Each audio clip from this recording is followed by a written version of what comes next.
Hello everyone, this is Adarsh and today's task is to apply mat foundation to a pre-designed tall building structure. So basically, when it comes to foundation, foundation is nothing but a part of substructure which transfers the load which comes from the structure, then to the ground surface, then to the substructure, and finally it transfers the load to the soil. Okay, so basically we are going to deal with mat foundation in this assignment. So mat foundation just is nothing but just it acts like a slab, and it acts as a support to the columns and load bearing walls. So now let's look at a problem statement. So here we can see that the spacing between each column is given as 6 meters everywhere, and the number of columns are C1. So they are 1 C1 16. Okay, so we have 16 columns, and the safe bearing capacity of soil is given as 300 kilonewton per meter square, and allowable settlement is given as 1 centimeter. So we have 16 columns. So the dimensions of the columns can differ, but in this case we have columns of two dimensions, that is of 500 into 500 mm and 600 into 600 mm, and the dead loads and live loads are different for each column. So here we can see the a table which consists of different columns, their respective dimensions, and the dead load and the live load and the material to be used. So now let's calculate the subgrade modulus. Subgrade modulus is defined as the ratio of safe bearing capacity of soil divided by allowable settlement. So these both values were given to us in the problem, and the value turns out to be 3 into 10 power 4 kilonewton per meter cube. Then we are going to design the strips. So we have a formula that the width of the column strip will be 0.25 into L1 or 0.25 into L2. Now, among these two, we are going to select the one which has the least value. So now we have L1 and L2 value as same. So the width turns out to be 4.5 meters, but in this assignment we are considering it as 4 meters since concrete is not assigned to our strip. Okay, so now let's begin. Initially, when you open the application, you will be going to the new model option and select grid only template, and there you will be giving values for the number of spacings and the number of grids and spacing between the grids. Okay, then initially we are going to define various materials. Here we have defined M40 and HYSD 500. Okay, then we have defined slab properties as mat footing. You can see here that the material is provided as M40 and the thickness is given as 500 mm. We are just going to check with 500 mm. If we have failures, then we are going to increase the thickness of slab. Okay, then we are going to define column properties. As it was mentioned earlier in the video that we have columns of two dimensions, that is 500 and 500 mm and 600 and 600 mm. So we are going to define two different columns of different dimensions and going to give the material as M40. Then we are going to define the soil subgrade properties. We are going to define a soil property. Just give it a name as soil or soil 1 or something, any desired name which you want. Then see that the subgrade modulus of the soil is as 3 into 10 power 4 kilonewton per meter cube. Then just click on OK. Now we are going to check the load cases. We have two, so we have two types of loads, that's nothing but dead and live load. So just click on OK, and in a similar way we are going to check the load patterns. Here also we can see that we have dead load and live load.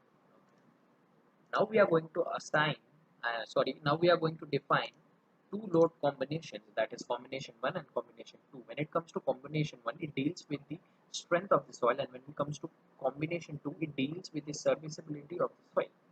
So let's have a look. Here we can see that in combination 1 we have loads, dead and live loads, and the scale factor remains 1.5 for both. And when it comes to combination 2, we have scale factor as 1 for both dead and live loads. See that in combination 1, strength 1 is strength is selected, and when it comes to combination 2, uh, service normal, service long term, and service initial is selected. Now the process of defining is done. So now we are going to draw the complete footing. So initially we are going to draw the slab using this option. Then we are going to draw columns by placing them as it is given in the problem statement. Then we are going to draw design strips. So here we have two options present in the strip layer, that is A and B. A stands for the horizontal ones and B stands for vertical ones. And as calculated in the previous video, in the previous part, we can see that the value turns out to be 4 for these four criterias. Okay. So now by, for example, from by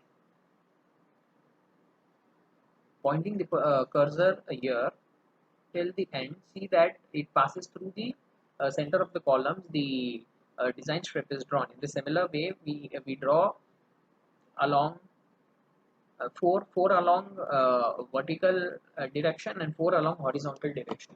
Then we are going to assign. Sorry. Then we are then the process of drawing is done. Now we are going to assign loads as well as the soil property to it. For example, to assign a soil property to it, we need to select the footing. Then we need to go to assign. We need to go to support data, soil properties, and then we need to select our soil property. Okay. Then then as we know that in the problem statement it was mentioned that each column has a different dead and live load. So in that way, we are just going to click on the desired column. Then we are going to assign. Okay, then we are going to assign, go to load data, point loads, and the respective live and dead load is provided to it. See that the dimensions are changed for four columns which have 600 into 600 mm. So by so after doing this, the uh, process of assigning is also done. So now we are going to run analysis. So initially we need to save the file.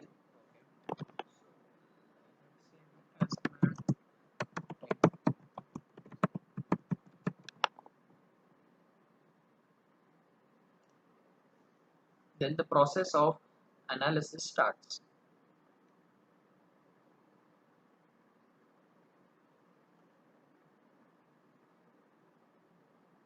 So here we can see that the different color represents different displacement parameter. Now we are going to run analysis and design.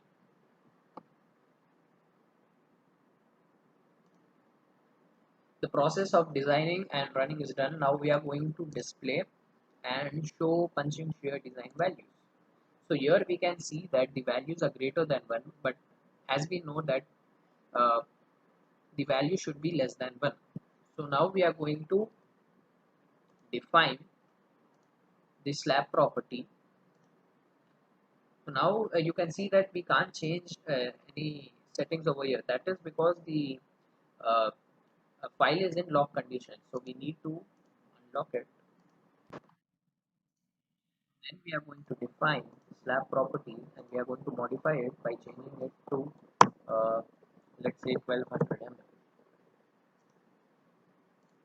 So now again the process of run is done.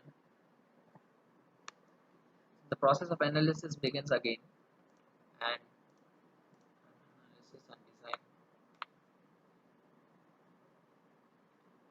Now display. So now we can see that all the punching shear ratio values are less than 1. So now we can display various kind of properties, like for example show strip forces. Here we can select any desired option which we want. Let's consider now movement for both the layers. Apply. So here we can see the various movement values in both the layers, that is layer A and layer B. In a similar way, you can take it for dead or live load, or for a load combination, that's combination 1 and combination 2. Then we can also display the slab design, etc.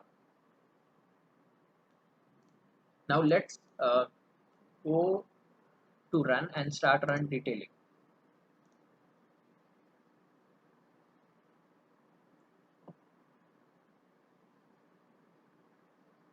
So here we can see the framing plan of our mat footing. Let's go to drawing sheets.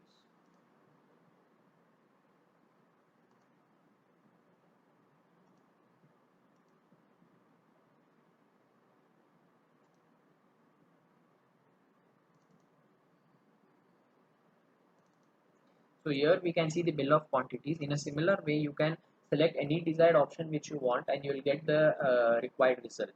That's it from my side.